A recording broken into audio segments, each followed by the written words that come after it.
What is beneficial to Torah when we speak about abstinence? Beneficial. Oma b'tshuvas hashel azos, he says, I'll respond regarding this question.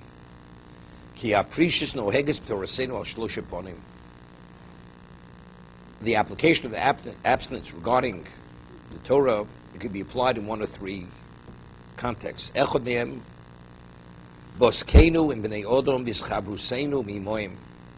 When we engage with people and our association with them. Hasheni mashanu misyachtim bozulosom b'chushenu hagufani hagufim v'averam anirim.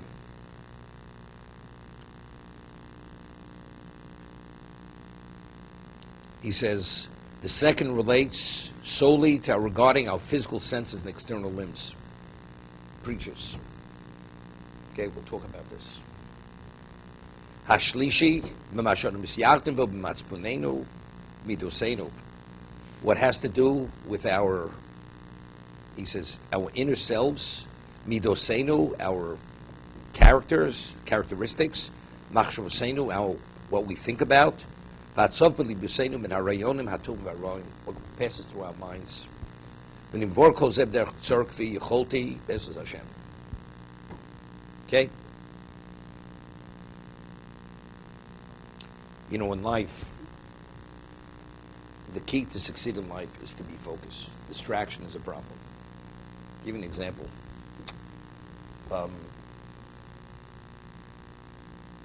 That the mind should not be distracted takes a tremendous amount of training. Tremendous training that when you think about something, you shouldn't allow other thoughts to interfere with what you're trying to think about. But let's say before I come in the morning, I would say at home, you know, many certain brachas, Torah, different things. So if you keep your eyes open when you say brachas, it's inevitable you notice something. And when you notice something, you have an instinct, you want to address it. You see something out of place, right? In the middle of brachas, you notice something out of place. So what is the instinct of the person? To correct it, to put it in place. So by keeping your eyes open, when you say the brachos, right away there's distraction.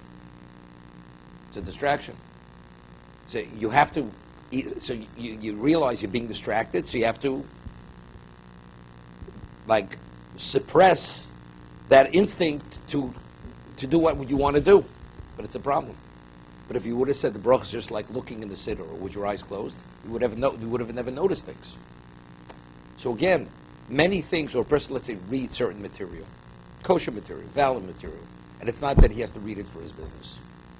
Doesn't have to read it for whatever his profession is. He wants to know what's going on in the world. But you realize, having that information in your mind, very often, you'll think about that information, although that information has no relevance to your life. So what is the value of that information that you gathered? It's not because you have to interact with people and you have to be knowledgeable in certain areas. It's purely for the sake of wanting to be knowledgeable about certain things. But what is the value? It has no value. All it is a distraction. So that's also abstinence. Things that we think about which are unnecessary to our lives, it's better to not initially gain that knowledge, because the knowledge really has no relevance. All it is, it becomes a distraction. It takes away from our focus. Understand what I'm saying? Say something you speak to an average person, even observe. You know, it's too much. Rabbi, it's too much.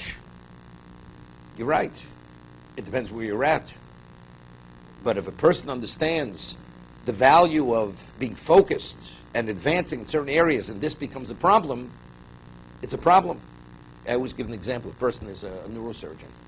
So a neurosurgeon, he has to have so many hours a day sleep. He can't drink anything that has caffeine in it. Because if he has the slightest tremor in his hand, he can't operate. And it's endless. His life is controlled. It's just too much. Well, if you want to operate on somebody's brain and you want to be a qualified neurosurgeon, you have to regiment your life to live that way. Otherwise, you're not qualified. If you want to advance spiritually, that's what you need. You don't have that interest, okay. So, it's okay. It's kosher knowledge. There's nothing wrong with that. accumulation of that. Because what are you being distracted from? Like many years ago, a certain person had a phenomenal memory. Forgot nothing. So I used to say to him, I said, you have a phenomenal memory. You don't forget. Whatever you take in, he says, yeah, but what do I have to remember? He said in humility, he says, it's true, I don't forget, but what's the value of what I do remember? It's the same thing. You're right. The person's mind he's not advancing spiritually. You're distracted from what? So it's okay. There's nothing wrong with it. But if you are advancing spiritually, I'll give you an example. Somebody went to Reb Chaim Kanevsky. Somebody once says Reb Chaim Kanevsky just recently. When he goes to a chuppah, he always says the brachos from a siddur. The brachos of, under the chuppah. Says, what do you need? You know everything by heart. What do you need a siddur for? He says, it's a Gemara in Ksubis. The Gemara in Ksubis says exactly what bracha you say under the chuppah. He says, yeah, but if I begin with the Gemara with brachos, I just keep going. When I read out of the siddur, I know exactly where to stop. That's what he answered. Okay? What I'm saying is, so somebody went to Reb Chaim Kanevsky, and he goes never remembers his name. Never remembers his name. So he asked him, he says, you remember everything? He said, you understand, I only focus on remembering something, but otherwise it's a distraction. I have so much capacity. Anything which is not vital to what I have to retain, I don't want to remember. Because it's something I don't want to think about. That's what he told the person. You think of a person, you think about many things. But you have to have something to think about. But if you never came upon it, you don't think about it. So what do you think about? Only what you have in your mind, which is only Torah. I'm just saying it's a very special level. But that's abstinence of thought.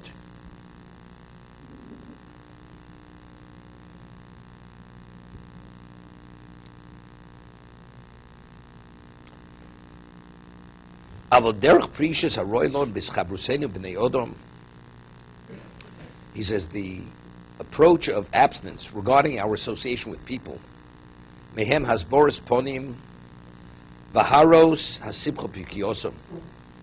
When you meet people, you should meet them with a welcoming countenance and with a joy when you meet them.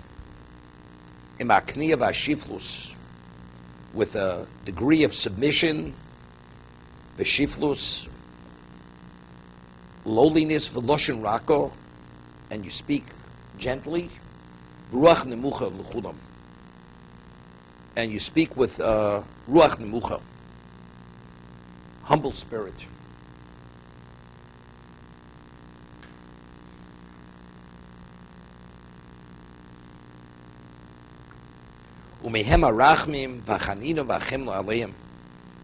And also you show them compassion, kindness, and grace. He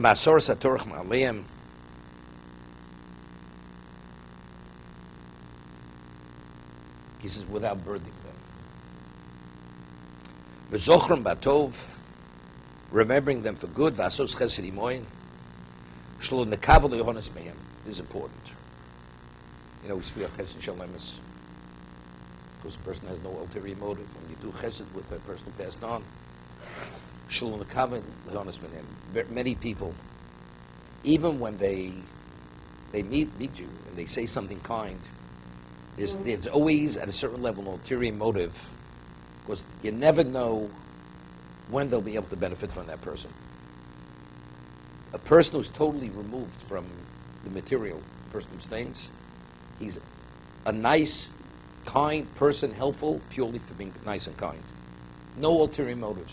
No strings attached at any level whatsoever. He wants nothing from anybody. Yet people, when they speak to a certain type of person, they speak respectful, nicely. Another person, they dismiss. Why this person this? The answer is he's a rich man, or he's a man who, wields power, or has certain connections. Therefore what? Right? You never know. Right? So therefore there's at a certain level, let it be a subconscious level, there's what? You never know. The Gemara tells us in Brochus, Abigail was the wife of David. So initially, Abigail, she was a very beautiful woman. and she was Ashes Novel. Novel was the man who David, when he was fleeing, he was a fugitive, he was dying of hunger, so he sent his men to his Novel to give them food. Novel couldn't care less if David would die or not. David already was a king, so David was enraged. He was going to kill Novel. He was going to kill him. So Abigail came to plead with David that he shouldn't do anything. He shouldn't do anything to her husband. If actually he died within 10 days, there was a plague, he died because of his evil. He was a Jew. So Abigail, when she was pleading with David, it says she was similar to she says, remember your servant. That's what she said to him. Don't do anything to my husband, but remember your servant. So the Gemara says it's like a duck. A duck, eyes protrude. Why? Because what she was saying was, someday remember me, or someday take me into consideration to be your wife. Today I'm not available. I'm a married woman. But so what she was saying, don't kill my husband today, but don't forget me. Because I'm available to you when I will be available. Now there's already. She was married at that point. Yeah, but I understand. But that's what she was alluding to. She was alluding to this. To the eventuality, her husband dying, she would want to be his wife. That he shouldn't forget about her. So many people, whatever they do, there's always, what they say, there's always a hook. There's always a hook. Some people it's more obvious, less obvious, or even the person himself doesn't realize it.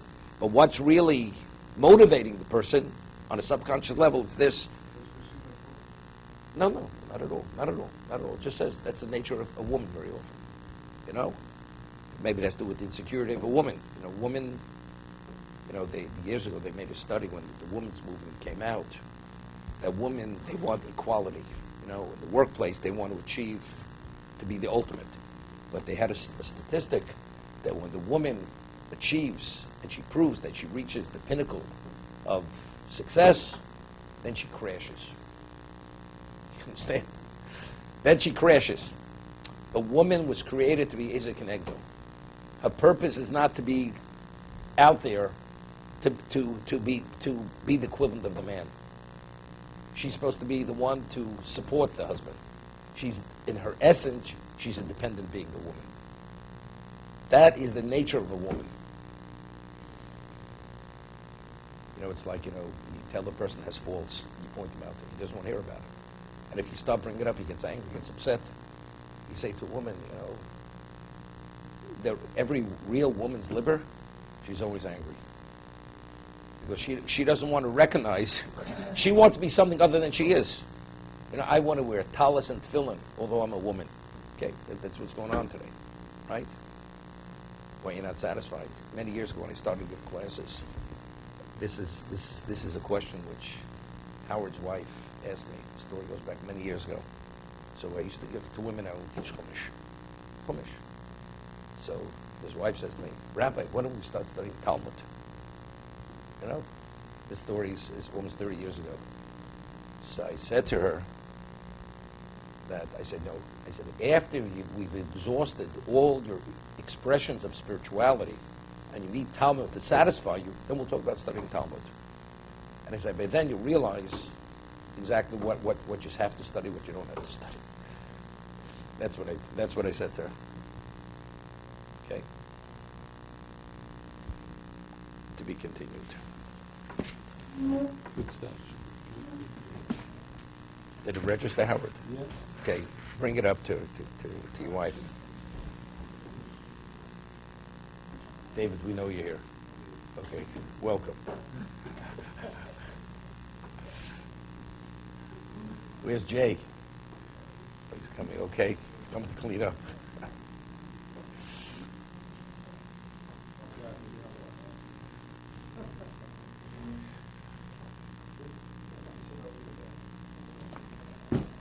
Everything in life is motivated by hope.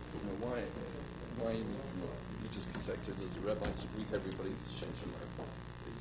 He's motivated by the Shem Shalom. Hopefully.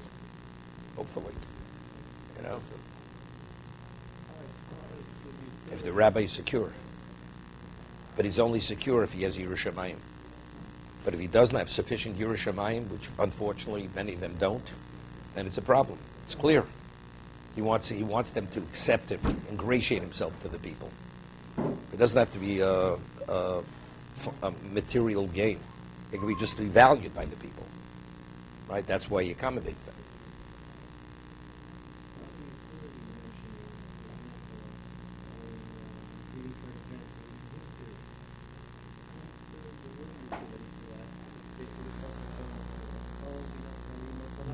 What? No. Chayimot Olam has to do with us. That's to learn that we take some spirituality out of it. Right. By reading it, learning what happened. Yeah, so learn Tanakh. No, you don't have to. You learn Tanakh. You learn Chayimot Olam. No. We're not saying there's something wrong with it. There's nothing wrong with it. Let's say in time of relaxation you want to read certain things. But factually, whatever you read even for the sake of relaxation, you're going to retain that information. That information is going to be in your mind, even when you don't have to relax. Actually, it's going to come up. But let's say you want to relax. Whatever you learn doesn't make a difference. I'm going to give you an example. You have a phenomenal vacation. You had to go with your wife to Puerto Rico. Okay, let's do one of those kinds of things. And then you feel so relaxed, middle of Shmon Esrei, and all of a sudden, it comes to mind that relaxing moment you had. Okay, it's a problem. Look, certain things are unavoidable. You can't avoid it.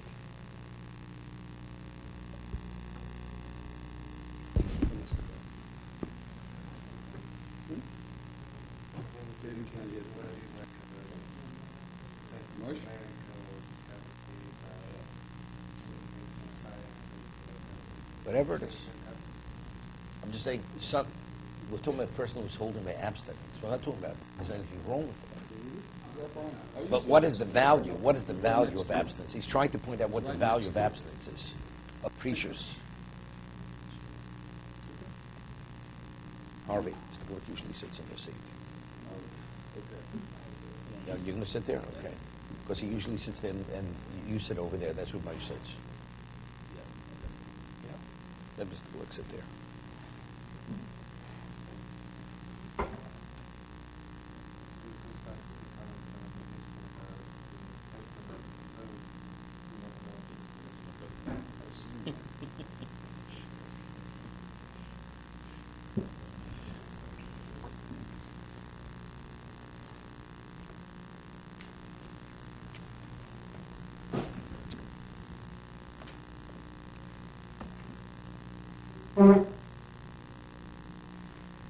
It's interesting when a person does a business deal, a serious deal. When he's engaging in a deal, all he thinks about is that deal. Nothing else enters his mind. Why? Because that's serious. You expect, but when we engage in anything other than that, even you learn sometimes. If you're not fully engaged, other things come to mind. Middle of Shmon Esrei, other things come to mind. But if you realize it's serious, you're standing before Hashem, those things don't come to mind. Right? Why should it be any different than being engaged in a serious business negotiation? Right? Do you think about when you went on vacation, when you're engaged in that serious business negotiation? Definitely not. The reply is through the roots of Shmon Esrei. No, it's not simple. It's not simple. Not simple. Even when people are working on a specific deal or whatever, they're not giving it the same level of attention that we spoke about yesterday for our shop, where an open question. Generally, people are saying, all right, time to go to sleep regardless. We want to be in that level. Right, definitely. That itself is indicative of why things are the way they are. Anyway, it's complete with Chidushim. The Shmon Esrei goes with Chidushim. It was a known fact, the Chazon Ish, any Chidush, the Chazon Ish mind was continuously occupied in Torah thought. The Chazon Ish, when he was in the middle of Shmon Esrei, sometimes he'd have an insight. During Shmon Esrei, he would never record that insight, that Chidush. Even if it was emes, he would not write it, he would not record it. Because he felt it came about in an inappropriate setting. It was a disrespect, because if he would have been focused sufficiently, he wouldn't have thought about it in the middle of Shmon Esrei. There's a famous story with the Arizal and the Beis Yosef. the reason I'm telling you, so Jay's here, his wife is a Sephardi. So it's, he has relevance to to Sephardic type of things. There was a story with the Beis Yosef and Arizal. They both lived in Tzfas. And the Beis Yosef was the Rav. He was the Rav of the shul. He was the rabbi. And so you wait for Shemon Esrei, you wait for the rabbi. But the Beis Yosef is the Shulchan Aruch. And the Arizal was there, and the Arizal knew everything that went on in other people's minds. He knew what was going on. And they're waiting and waiting. And he tells the Shlich Tzibur, start the Chazor. Don't wait for the Beis Yosef. People were amazed, taken aback. The Arizal knew that he was engaged in thinking about some kind of Torah subject. He got preoccupied, so they're going to wait there all day for him. So when the Arizal, when the Beis Yosef heard, tell him to go, he smiled. Because he realized the Arizal understood where he was at. It's a famous story with the Arizal and the Beis Yosef. And I'm just saying, Chazon Ish felt. So again, whatever you value to the great degree, it's very difficult to keep it out of your mind. So the Chazon Ish was Torah. Other people, it's other things. Again, it's where the mind is at. Okay, we were left off on Lamed Amud Beis.